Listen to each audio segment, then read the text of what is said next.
Hey guys, if you like my videos, please like and subscribe to my channel. I would really appreciate it, thanks. And also let me know where y'all are watching from and at what time. I'm curious. If I'd known the lake didn't exist on any map for a reason, I might have turned around before the first paddle stroke. But that's the thing about adventurers. We confuse stubbornness with bravery and call it personality. It started like every other backwoods trip I'd taken. Solo kayak, GoPro strapped to my chest, a thermos full of overconfident coffee, and the irrational belief that cell service might miraculously appear in the middle of the Appalachians. I was 3 days into my trip when I spotted it. The lake. No name, no trails, just a bowl of water tucked in between sloped ridgelines like it had been poured there by accident. The trees around it were bent ever so slightly outward, like they didn't want to get too close. The surface was wrong, too still, like it was trying not to breathe. "All right, Mystery Pond," I said, mostly to my camera. "Let's find out what you're hiding." I pushed off.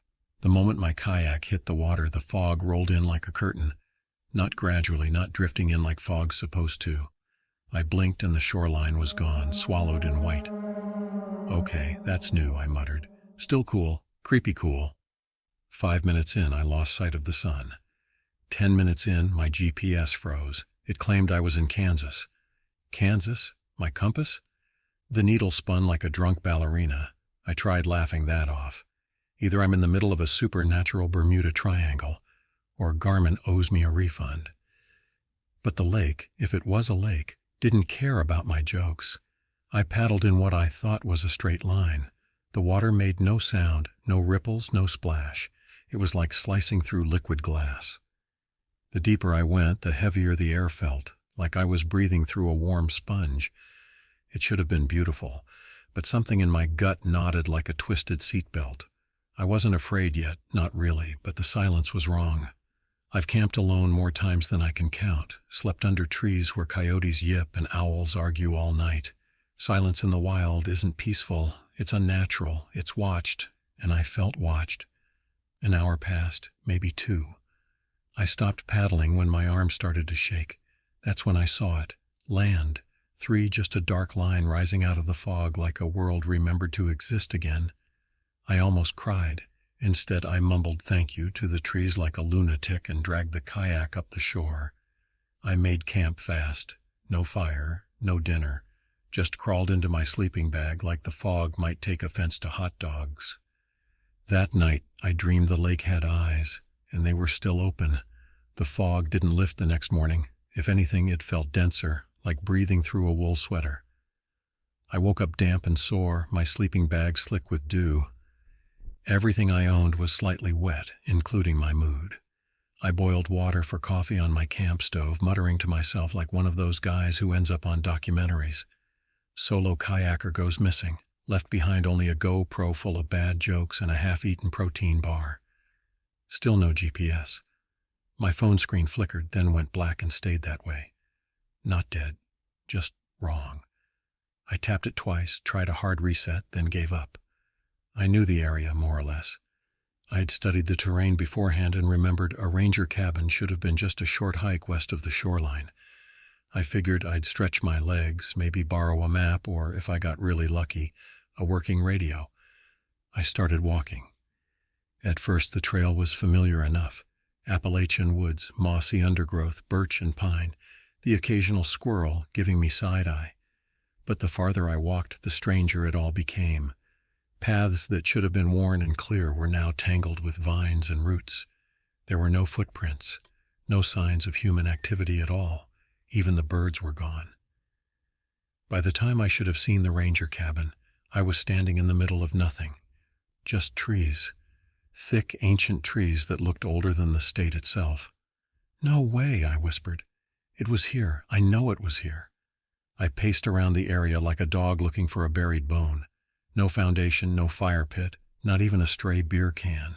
It was as if the cabin had never existed. Or maybe I'd misremembered the location. I told myself that a few times, loudly. I sat on a mossy rock and tried not to panic. The fog had started to creep between the trees again, curling low like smoke.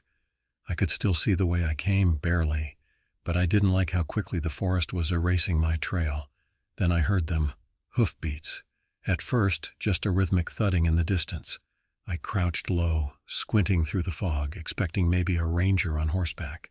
But the figure that emerged wasn't wearing neon orange or khaki. It was a man, bare-chested, long black hair, feathered headdress. His horse had war paint across its flanks. He wasn't alone.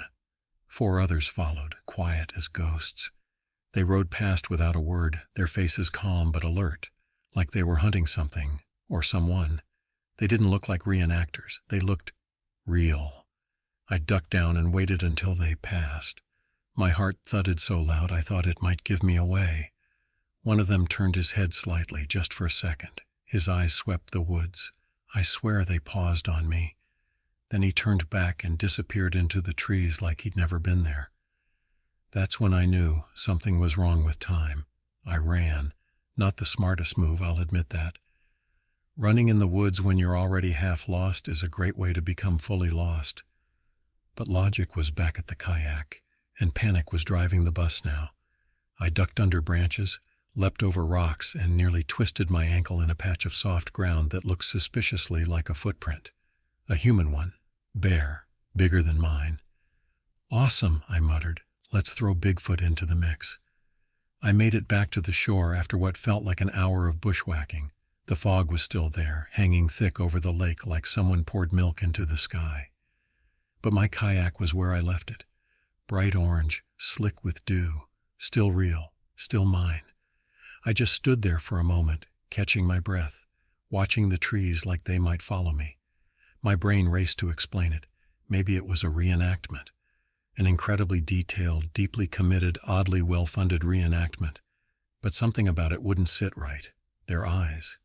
I've seen actors play roles before. These weren't actors. They had the kind of eyes that belonged to people who'd seen war, famine, and the wilderness swallow entire families.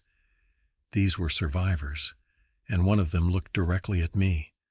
I paced along the shore like a nervous animal. "Okay," I said, talking to my GoPro again, because somehow narrating my spiral made it feel less crazy. "We've got a vanishing ranger cabin, colonial-era cavalry passing through the woods, and fog that eats GPS signals for breakfast. So either I've stumbled into a very elaborate prank or—" I didn't finish that sentence, because part of me was already forming a new theory. A worse one. What if I hadn't found some undiscovered lake? What if I'd crossed into something? Time didn't feel right anymore. I couldn't explain it. But there was a rhythm to the world that I'd grown used to. Days, light, sound, temperature. And now that rhythm was broken. There was a delay in everything. The fog didn't move the way it should. The air felt stale. And I hadn't heard a single bird since I got there. I packed up camp in a hurry, tossing gear into the kayak like a man racing daylight, even though the sun never showed itself once. I didn't care. I needed off that shore. I needed back on the water, where at least the rules of rowing still seemed to apply. As I pushed off again, I looked back at the tree line. Something was standing there, tall, bare, silent. I blinked and it was gone. "Okay," I said, more to myself than to the camera. "Next time I want to go kayaking, someone please just punch me in the face instead." I paddled hard, back into the fog, hoping the middle of the lake would somehow lead me forward again, because something told me I'd just been walking through the past. You'd think paddling would be comforting, something familiar to anchor me in reality. But out there, every stroke just made the fog thicker, like the lake was trying to erase me 1 inch at a time. I rode straight, or what I hoped was straight, for 30 minutes. No wind, no birds, not even the sound of water lapping against the hull. The silence was so complete, it started to hum in my ears, like my brain was making noise to compensate. My arms were burning. My shirt was clinging to me. It had gotten warmer, not by much, but enough for me to notice. The crisp mountain air I'd started in now felt like late spring, not hot exactly, but definitely not what it was when I first entered the fog. I reached down, splashed water on my face, and instantly regretted it. The water was warm, not tepid, warm, like someone had run a bath and forgotten to tell me. I stopped paddling. "All right," I said to the fog. "You've made your point. I get it. Time's wobbly. Physics is drunk. You win." No answer. Just more fog. I don't know what I was expecting. Maybe a shoreline, a sign, a friendly ghost offering kayaking tips. But what I got instead was a low, distant sound, so faint I wasn't sure it was real. Bird calls, strange ones, long echoing notes that sounded nothing like the warblers and wrens I was used to. I let the kayak drift and focused, trying to pinpoint direction. That's when I noticed the air had changed again. It was humid now, sticky, jungle-like. I wiped my forehead and found sweat already beading there. It wasn't the Appalachians anymore, not even close. I scanned the mist ahead and sure enough saw it, land. Not the same one I had left. This shore was greener, denser. The trees were squat and massive, with thick ferns curling out of the underbrush like something out of a museum diorama. And the sounds, louder now, closer. Birds, yes, but not any I'd ever heard. One call in particular had this guttural, throaty croak to it, followed by a rapid clicking noise. It was wrong. Animal, but not familiar. Like a parrot that learned how to purr like a tiger. I should have turned back. I wanted to turn back, but I paddled forward anyway, drawn by that idiot curiosity that gets horror movie characters eaten right after the second act. As the kayak bumped the shore, I stepped out into the mud and instantly felt like I'd stepped into another world. The ground was soft, almost spongy. The air buzzed with insects the size of walnuts. Leaves were broader than my chest. Everything felt oversized, and that's when I saw the movement. Off in the ferns, something tall, sleek, and moving low to the ground, hunting. I froze, and for the first time I whispered out loud, "Please don't be a dinosaur." It was a dinosaur. Now, before you roll your eyes or assume I'd finally succumbed to heat stroke and hallucinations, let me be clear. I've watched enough nature documentaries, been to enough museums, and played enough Guess That Fossil trivia nights to know what I saw. It was a velociraptor. Okay, technically, probably something like a velociraptor, about 6 feet long, feathered along its back with these long, twitching claws and a snout that looked like it was built to ruin someone's day. It didn't see me. Or if it did, it didn't care. It was too focused on the herd. Yeah, there was a whole herd of something grazing in a nearby clearing. Dog-sized things with bony frills, waddling and chewing like prehistoric sheep. I didn't know their name, and honestly, that wasn't a priority at the time. What was a priority was backing away slowly, not making a sound, and getting the absolute heck back to my kayak before I became Exhibit A in some time travel-themed cautionary tale. I took one step back, and of course, because my life is a comedy sketch written by the universe, I stepped on a stick. Snap! The raptor's head shot up like it was spring-loaded, its eyes locked onto me, not curious, not confused, hungry. I didn't wait for a formal invitation. I bolted. The trees blurred past me as I ran, dodging ferns, tripping over roots, my boots slapping against the muddy ground. Behind me I heard it scream, this awful rasping sound that rattled the inside of my skull. Then the thump-thump-thump of claws digging into dirt. It was fast, and I'm not ashamed to admit I screamed too, something between a battle cry and a toddler stepping on a Lego. Real dignified. I cleared the tree line, saw the kayak waiting like the last lifeboat on the Titanic, and didn't even slow down. I jumped into it, shoved off with one foot, and started paddling like my life depended on it, because it absolutely did. The raptor skidded onto the shore just seconds too late, its claws slicing into the mud. It paced, growling, eyes following me as I drifted back into the fog. I didn't stop paddling, not for a second.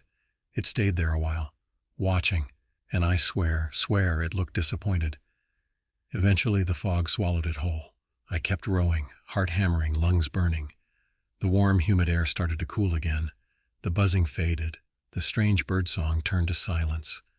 After a while I stopped, let the kayak drift, caught my breath, then said to nobody, "Okay, dinosaurs, fog time travel, sure, that makes sense." A pause, and I thought forgetting bug spray was going to be the worst part of this trip. I drifted in silence, letting the paddle rest across my lap as the kayak cut slowly through the fog. My arms ached, my lungs burned, and my brain felt like it had been wrung out and hung up to dry. A velociraptor, a real one. I'd just seen it. And unless someone was investing millions into an elaborate Jurassic Park prank, specifically to mess with a guy whose most viewed YouTube video was titled "Solo Kayak Trip Goes Wrong, Bear Steals Snack Bag," I had to accept a much weirder explanation. The fog wasn't just a weather event. It was a door, a tunnel, maybe even a river, except instead of flowing through space, it flowed through time. The deeper I paddled in, the farther back I went. I reached into my bag and fumbled for my GoPro. It was still recording. I wiped the lens on my shirt, turned it to face me, and hit the side button for a log entry. "Okay," I said, trying not to sound completely insane. "Kayaker Neil Hudson, day 3 of what was supposed to be a pretty standard solo trip in the Appalachians. And, I've entered what I believe is a temporal anomaly." I paused and blinked. Yep, that's a sentence I just said. I explained what I'd seen: the missing ranger cabin, the Native American riders in pre-colonial gear, the heat and humidity, the raptors. I documented the shift in temperature and bird calls, trying to sound scientific even though I was soaked in sweat and barely holding it together. When I finished, I looked around at the fog. It swirled gently in all directions. No wind, no current. It was like being inside a snow globe that had forgotten it was supposed to settle. I tested the theory. I turned the kayak around, facing what I hoped was the way I came. I paddled for 5 minutes. The air cooled slightly. I turned again, paddled forward into thicker fog for another 5. And the air warmed back up, humid, sticky. My shirt clung to my spine again, back and forth, forward in time, backward in time. Or maybe I had that reversed. Honestly, there were no signs, no clocks, just temperature and the eerie soundtrack of whatever era I was slicing through. "I swear," I muttered to the fog, "if I row myself into the Ice Age, I'm flipping this boat and calling it a day." Still no reply, which in hindsight was a relief. But now I had a bigger problem. I had no idea which direction led home. The fog had no landmarks. The trees I'd left were long gone. Everything was white. I stared at the swirling mist and whispered, "I just need one clue." A distant engine rumbled. I turned my head and saw it, the tail of a rusted biplane jutting from the water like a shark's fin. No clue then, just another breadcrumb from another time. The biplane was definitely not supposed to be there. It looked like it had been there for decades, half submerged, rusted through, with ivy curling up the tail and a torn roundel barely visible on the side. A World War I era model, if I had to guess. Something straight out of a museum exhibit, except museums usually don't float in Appalachian lakes wrapped in interdimensional fog. I let the kayak drift toward it, paddle balanced across my thighs. My gut told me not to touch it, and for once I listened. I hovered a few feet away, just staring. Part of me half expected a skeleton in a bomber jacket to sit up in the cockpit and give me a thumbs up. "Okay," I said to the GoPro, flicking it back on. "Add ancient aircraft wreckage to the growing list of historical oddities. So far we've got colonial riders, missing ranger cabins, Jurassic neighbors, and now vintage aviation. All this lake needs is a Roman galley, and we've got a time travel theme park." I laughed, a little too hard. It echoed oddly in the fog, like the mist didn't know what to do with sound. I looked down at the still water and finally asked the question I'd been avoiding since I left the dinosaur shore. What if I'm going the wrong way? What if in my rush to escape the jaws of a prehistoric predator, I'd turned around and paddled even further back? I hadn't marked anything. The fog was too thick and the shoreline too foreign. I was spinning a compass with no needle. A rising knot in my chest made my hands tremble. My paddle slipped and clunked against the side of the kayak. Too loud. I winced. The fog shifted around the plane wreckage like it was breathing. A breeze? No, more like movement. Then I saw shapes. At first they looked like shadows cast by the biplane, but they moved when I did not. I blinked and saw them again. Silhouettes. Men in wide-brimmed hats, a sailing ship. What looked like a horse-drawn wagon with a lantern flickering at its front. All of them flickering in and out like reflections on broken glass. I froze. These weren't just ghosts, they were fragments. Bits of time bleeding through the edges of this lake. And I was in the middle of it, like a loose thread caught between centuries. "I need to turn around," I whispered. "I need to get out." I paddled hard, now fully aware that every stroke might push me deeper into time, or, if I was lucky, out of it. The fog roared, not with sound, but with motion. It churned, pressing in like collapsing walls. My arms ached, but I didn't stop. I couldn't. Not with shadows like that dancing through the mist. That's when I saw it. A break in the fog, just for a second. Sunlight. I paddled straight toward it like salvation, hoping it led forward, not further back. The break in the fog didn't last long. It was like a slit in heavy curtains, just enough to glimpse a golden flash of sunlight before it stitched itself closed again. But I aimed for it anyway, like a moth chasing a bare light bulb in a blackout. My paddle cut through the water with wild, uneven strokes. I wasn't thinking about energy or direction anymore. I was running on instinct, pure animal panic. Because something in the fog had changed. It was moving now. Before, the mist had just hung there, heavy and still. Now it flowed. Not like wind or current, but like a pulse. Every so often it rippled outward from somewhere deep behind me, like something massive was breathing beneath the surface. And with every pulse, I saw more shadows. To my left, a Viking longship surged forward for a heartbeat, its oars frozen mid-stroke. To my right, a British redcoat screamed in slow motion as he fell backward with an invisible musket wound. Further ahead, a marching column of soldiers flickered in and out like a dying projector, uniforms crisp, boots spotless. Civil War, maybe? Every image was silent. They appeared and vanished in fragments, some complete, others just limbs or faces, like time itself was fracturing around me. "Not looking," I muttered, eyes locked on the last place I saw sunlight. "Nope, not playing your greatest historical hits, not today." But it wasn't just people. There were things I couldn't place. One looked like a humanoid shape in some kind of silver suit, like a spaceman.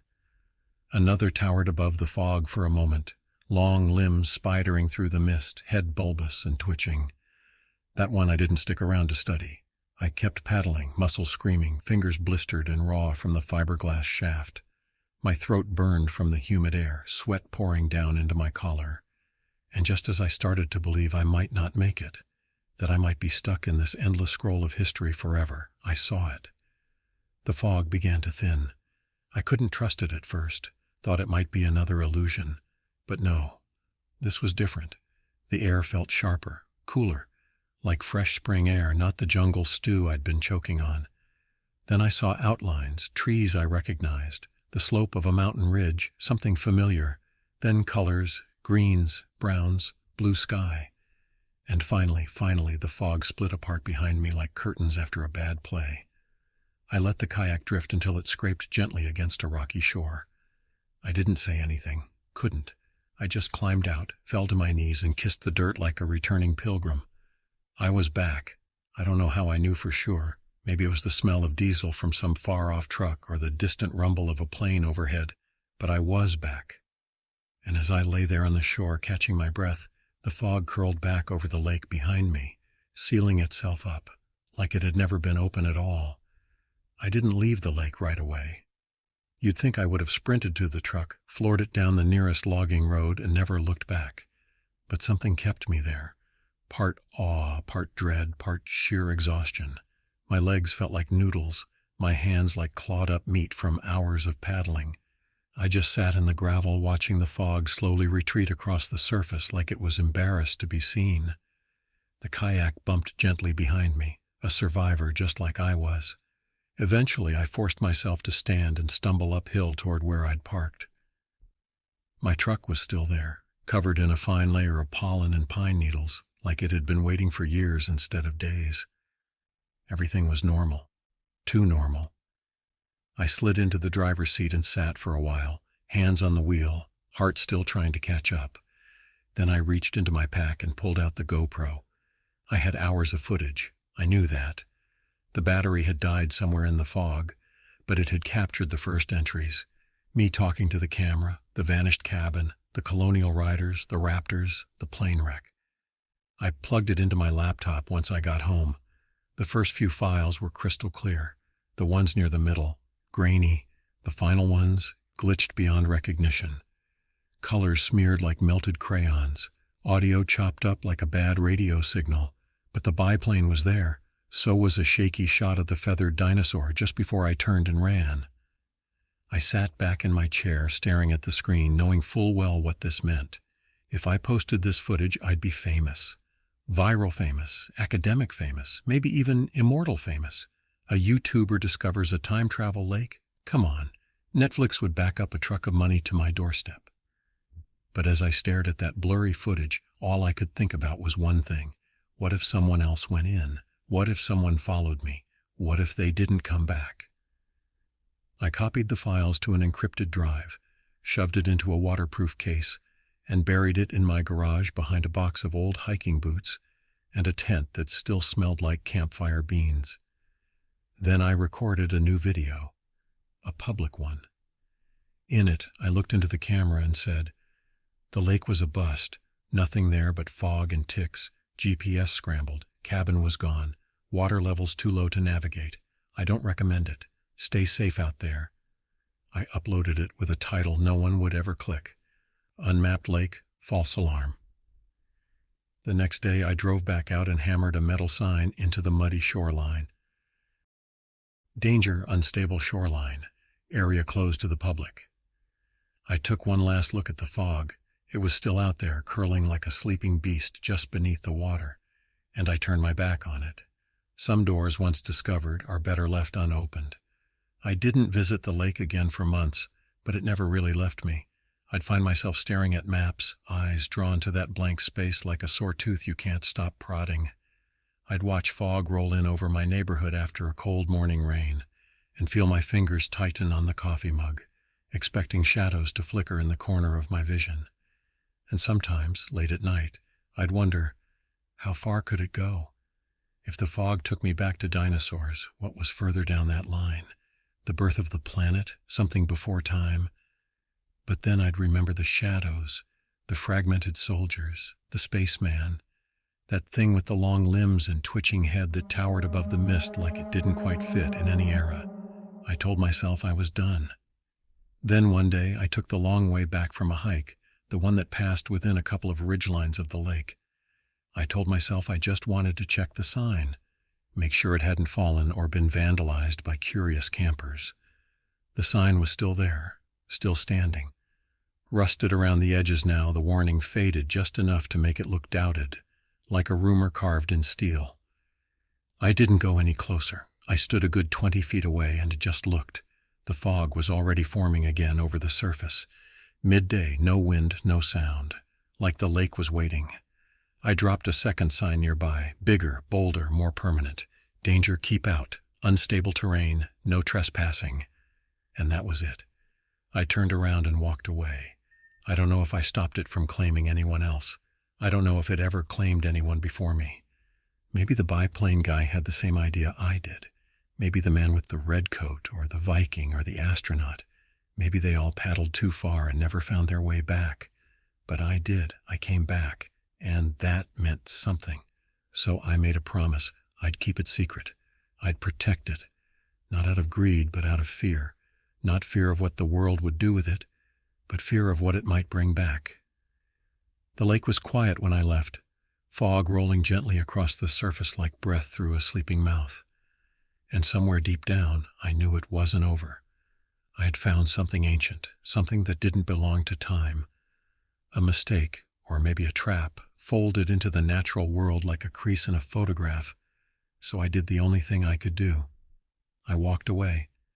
Let history sleep, let the fog settle, let the past keep its secrets. And I made sure for the rest of my life that no one else ever paddled out onto that lake looking for adventure. Because if they did, they wouldn't come back the same, if they came back at all.